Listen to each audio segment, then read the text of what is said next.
इस वक्त हमें गोवा इंडिया एनर्जी वीक में और हमारे साथ हैं केंद्रीय पेट्रोलियम मंत्री हरदीप सिंह पुरी जी, जिनसे हमारी कई मुद्दों पर बातचीत हुई है और कई मामलों में उन्होंने जानकारी दी है कि किस तरह से इंडिया एनर्जी वीक के ज़रिए और भारत अब पेट्रोलियम के क्षेत्र में किस हद तक आगे जा रहा है। और माननीय प्रधानमंत्री मोदी जी के नेतृत्व में भारत अब कुछ ही सालों में देश में, मतलब देश क्या कहें, वर्ल्ड में पेट्रोलियम मामले में, एनर्जी के मामले में टॉप पर होगा। तो आइए देखते हैं इस खास बातचीत को। देखिए, आप दो अलग अलग इश्यूज हैं। एक तो आप बता रहे हैं जो टर्मिनल्स लगे हैं, वो टर्मिनल्स की आप अंडर यूटिलाइजेशन की कैपेसिटी लगती है। तो होता क्या है, अक्सर जो मेरा एक्सपीरियंस है कि आप एक कुछ एक्सपेक्ट करते हैं और फिर इफ दैट डजंट होल्ड और डज नॉट रिस्पॉन्ड तो आपकी कैपेसिटी अंडर यूटिलाइज। अगर मेरे से अगर आप ये पूछना चाहें कि अगले वाले 2 साल में क्या होने वाला है, गैस तो अवेलेबिलिटी ग्लोबली दबा के आने वाली है। इसलिए मैं आपको बता रहा हूँ, आप कतर की कैपेसिटी बढ़ रही है, अफ्रीका में बढ़ रही है, हमारी अपनी जो कोलैबोरेशंस हैं वहाँ पे बढ़ रही है एक्सेट्रा। तो गैस विल बी अवेलेबल। सो अगर थोड़ी सी अगर कैपेसिटी अंडर यूटिलाइजेशन है इस समय, एक टर्मिनल है which is B use I think 75% और 80%, बाकी में मुझे जहाँ तक एक्सपेक्टेशन है, पहले क्या था, गैस की ओवरऑल एक्सपेक्टेशन थी, फिर international prices shot up. When international prices shot up तो obviously the economics of that became questionable.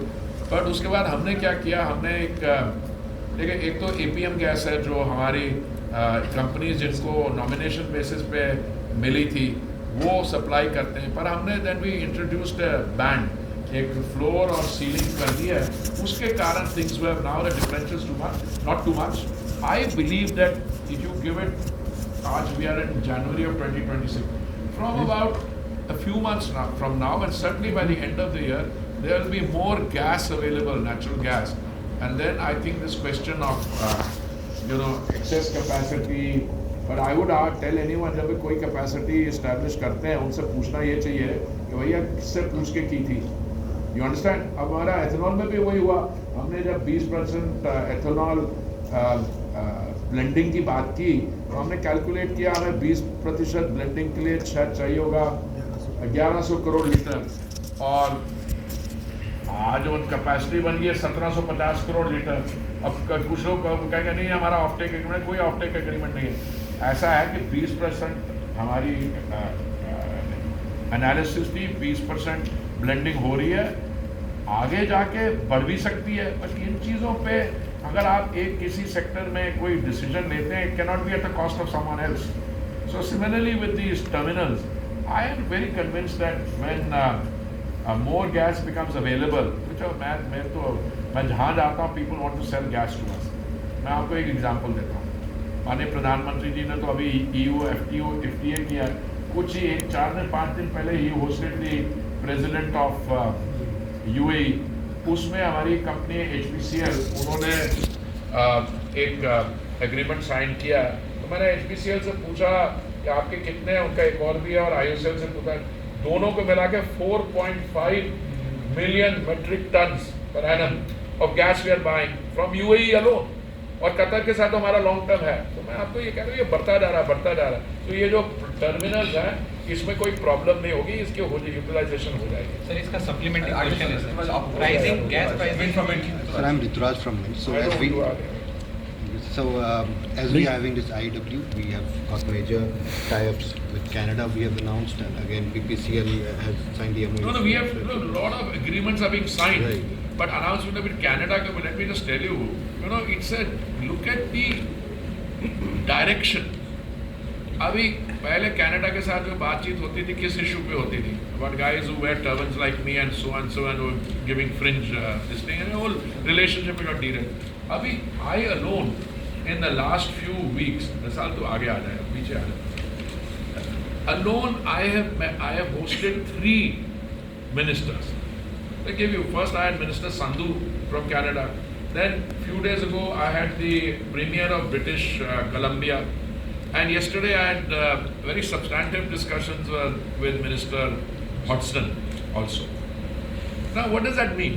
It means that Canada, which we were never looking at as a potential big time partner in energy is suddenly opened up and it's interest on their side. Now, if you look at these three interactions I'm telling you about, and you heard the Canadian minister yesterday, but if you also go a step further, you got the Canadian Prime Minister's visit, and the press is already talking about a major collaboration in critical minerals and in, certain uranium. There was I saw some figure in, I think, in one of your newspapers. So, what is the global scenario? And how does that get reflected here? A lot of people are coming here because they are convinced that in a short period of time, IEW has become a major event on the global calendar. And now people are coming to participate.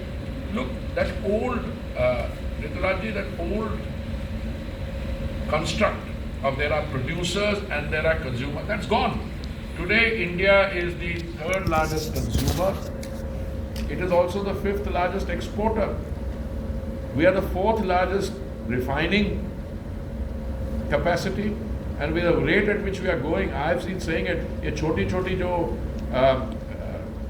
refineries हैं दुनिया भर में, they are not viable.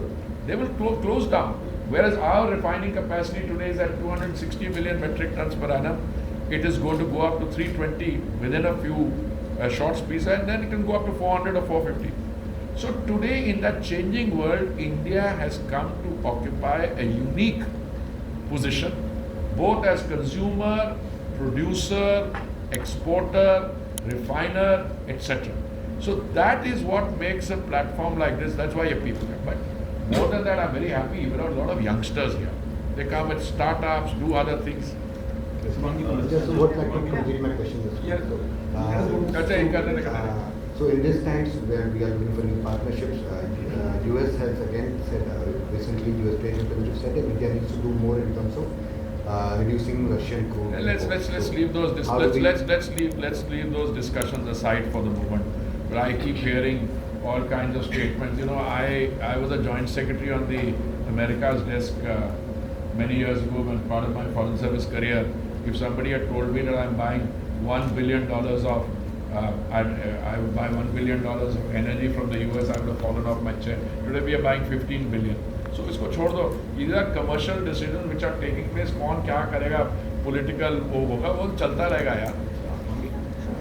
कभी आपने expect किया था India EU FTA हो जाएगा इतनी जल्दी? या कि हमने PM hosted the president of UAE, then other things happening. So these are all moving, and by the way, I spent 39 years in the foreign service. I'm also I spent 4 years in a think tank and now 9th year as a minister. मैं किसी ने एक statement कर दी, वो पता नहीं उसने क्या बोला, कौन से podcast ने क्या उसमें से lift करके report किया. ऐसी game नहीं खेली है यार. So there's a big push for India becoming a refining hub. There's a big push for India becoming a refining hub. What do you mean push? क्या? It's happening.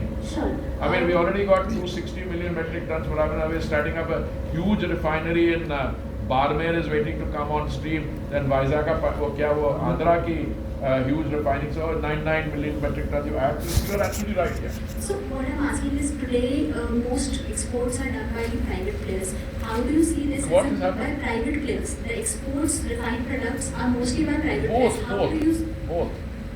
Not Indian PSUs not really. How do you see this changing forward? And also with LNG and LPG sourcing, crude oil is something which we have Young lady, sources. I like to encourage youngsters. But you know, in my ability to encourage you will be also if you are able to read the trends. If you have already come to a conclusion that, you know, you see what is happening even in the OMCs. See where they are getting involved in refinery. I was just reading this morning. I'm just going by public information, the public domain. OIL has got 10% stake in the Andhra refinery. Okay, OIL is a OMC. Okay, if I look at the other things, I'm aware of some of the other plans which are taking place. So maybe I can't utilize it for the private sector भी है और state sector भी है. दूसरा, you see, कभी some confusion comes in that we have refineries which are in the exclusive zone also. You know, they import stuff from there. These are market forces, they will continue. But two things you can be sure of. I was asked this question कि आपकी refining capacity इतनी बढ़ती जा रही है, इसका करोगे क्या? हमने कहा जी हम पेटकेम बनाएंगे. आपकी जो डोमेस्टिक डिमांड और यूटिलाइजेशन पेटकेम की is 1/3 the global average. It's a very peculiar situation. Your rate of consumption of crude oil is growing at 3 times the global average, and yet on petchem you are 1/3 of that. So going forward, you will look at integrated refineries, which are, you know, you're refining traditional in a traditional manner, and also producing petchem. I think you all should come to the that event this evening, where we've got one of our leading designers in the country who will be displaying, you know, attire made from recycled plastic bottles. JJ Walia. So I hope they're all invited. And there's also gala dinner. No, gala dinner तो अपना dinner के लिए तो invite करोगे, वो उसके लिए भी करना. I think I have, yeah, one or two more. Sir वो अंडमान में जो सर गैस का जो भंडार है उसका अभी लेटेस्ट सिचुएशन. अरे भैया जब देख लो जो इन्फॉर्मेशन है, दबा के कुएं खोद रहे हैं, मिला है और टेस्टिंग पे जाता है. देखिए गयाना में 46 wells they dug, each one costing Nasal, 1 minute, each one costing 1,000 crore. 47th में मिला. तो ये अभी 3-4 हुए हैं, और मैं आपको ये बताता हूँ कि अब यूं खोदोगे आता है एकदम गैस कम्स ऑन और flare, we can see the flare. Then now you have to find out कि इसकी क्या लोकेशन है. This is the same sea which is coming from Indonesia to Myanmar to the Andaman. So it's only a question of time. But आपको persist करना पड़ेगा. ये instant coffee नहीं है कि जो आप ऑफ द शेल्फ जाके हमने ले ली और कॉफ़ी बना ली. Require persistence. देखिए पहले क्या होता था, 2006 और 16 में डेड डेकेड, कुछ किया ही नहीं ENP, और उस समय क्या कहते थे, ये प्राइस को कम रखने के लिए ऑयल बॉन्ड्स फ्लोट कर दिए 1,40,000 करोड़ के, उसको भुगतना हमें पड़ रहा है 3,10,000 करोड़. अभी क्या किया, प्राइम मिनिस्टर साहब ने कॉस्ट टू दी कंज्यूमर एकदम उसको नीचे आती रही अपना. जब हम सिलेंडर गैस सप्लाई कर रहे थे तो हमारी कंपनीज का कोई 39,000 करोड़ लॉस हुआ. That we have made do.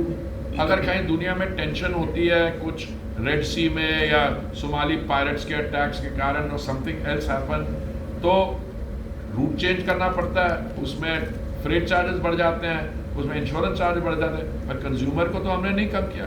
अभी भी उज्ज्वला के लाभार्थी को 5 रुपये दिन का cooking medium for a family of 4 मिल रहा है, और जो नॉन लाभार्थी है उनको 14 रुपये का मिल रहा है. ओके, बट अंडमान की जहाँ की बात है, अभी हमने ये समुद्र मंथन योजना के तहत ये निर्णय लिया है कि दबा के हम कुएं खोदेंगे, और आने वाले समय में अभी हमारी जो प्रेजेंटेशन प्रधानमंत्री जी के डायरेक्शन था वेरी क्लियर. डोंट वरी कि कितना पैसा लगता, पैसा तो लगेगा.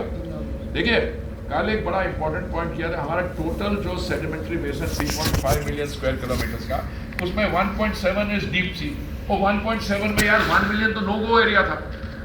तो अभी उसको रिस्टोर करने से, अभी 9th राउंड में we had what 80% of the bids were there. 10th round अभी हो रहा है, वो भी होगा 11वें राउंड में. तो आई एम वेरी पॉजिटिव. देखिए इसमें persistence has to be there. But you know, आप लोग कैसे हमारे यंग फ्रेंड जो टर्न, मुझे ये बोला उसने ये कर दिया, ऐसे नहीं होता. इसका ट्रेंड होता है. ठीक है, मैं भी आपकी आर्टिकल्स पढ़ता हूँ, बड़े प्यार से पढ़ता हूँ. कुछ कह रहा जी प्राइवेट सेक्टर को टोटल खोल दे रही. हाँ भाई, प्राइवेट सेक्टर को जैसे ये करे वो करा. प्राइवेट सेक्टर ऐसा है, प्राइवेट सेक्टर हमारा इंकरेजमेंट फुल देनी चाहिए, पर कुछ चीज़ें प्राइवेट सेक्टर नहीं करेगा. कुछ डेवलपमेंटल एस्पेक्ट्स इस एनर्जी सेक्टर के ऐसे हैं कि सरकार will have to step in order to make sure. Are you getting the point? That is why if you look at the performance of the PSUs, कमाल है. अभी वो एक कोल सेक्टर में उन्होंने एक पब्लिक लिस्टिंग की थी, देखो कितना डिमांड आया. बाकी का आप हमारे जो ऑयल कंपनीज OMCs जिसको मैं कह रहा हूँ, जिसको आप PSUs कहते हैं, उनकी परफॉर्मेंस देखिए, उनका देखिए मार्केट कैप कहाँ जा रहा है, उनका ये देखिए कि उनका प्रॉफिट आफ्टर टैक्स कहाँ जा रहा है. हमें पिछले साल 5 कंपनीज है, कितनी है, उनका $20 बिलियन था प्रॉफिट आफ्टर टैक्स. जब मैं 5 साल पहले आया था तो मुझे ये लगता था कि PSU सब जगह दे आर ब्यूरोक्रेटिक, ब्यूरोक्रेसी कम कर रहा है। We took some good decision, अच्छे लोगों को लगाया, अभी परफॉर्मेंस हो रही है। How look at the buzz, ये पता है ये एक्टिविटी कितने ये सेक्टर कितने महीनों में बना? 13 महीने में। पहले क्या था? 250 एकड़ बैरन लैंड था, 250 एकड़, उसमें वर्ल्ड क्लास फैसिलिटी बनी। आप थे कल ओपनिंग सेरेमनी को, देखा उसमें? वो मुझे तो एक विजिटिंग डिग्नेटरी, मैं नाम नहीं दूंगा, मैं बता भी दूंगा आपको, कहा कि भाई हम तो दुनिया भर में करते हैं, हम खुद होस्ट करते हैं, इसको देखिए। देखो इसमें टीयरिंग प्रॉब्लम होगी बिकॉज एक्सेस की इशू है। जब हमारी जेट्टी बनाई है वो पूरी बन जाएगी तो किसी को बाय रोड आना ही नहीं पड़ेगा, मतलब पॉन्टून बन गया तो everybody can come from the other side by boat, but it takes time. So this is only the 4th edition. So I mean, going forward, you are looking at why is it possible? It is possible only because the energy sector in India, thanks to the reforms that the Prime Minister has introduced, it is more and more robust and buoyant. Sir, other than Canada, are you looking to strengthen your energy ties with any other country? Oh, we're already 41 countries we are buying from. Madam देखिए, ये executive political decision नहीं होता। Canada में कोई state sector नहीं है, they are all in the private sector. तो हमारी जो कंपनीज हैं, by the way I think they are more private than government because they take decisions on merit. So they have already got an investment in Canada में। IOCL has an investment somewhere on gas, but you know the premier of British Columbia told me that they are setting up 6 liquefaction plants. जब वो liquefaction plant बन जाएगा, they will be able to bring that gas out and sell it elsewhere, etc. So we are doing it every UAE के साथ we struck oil, one of our special purpose vehicles, what's it called, Bharat ऊर्जा private limited, जो IOCL और BPCL की है, उन्होंने किया है। बाकी सब जगह हो रहा है, lot of things happening all over. Thank you very much. We'll meet at 5:30. 5:15 बजे, और उसके लिए भी कुछ रख लो, नहीं तो you'll get exhaust all your. Thank you so much.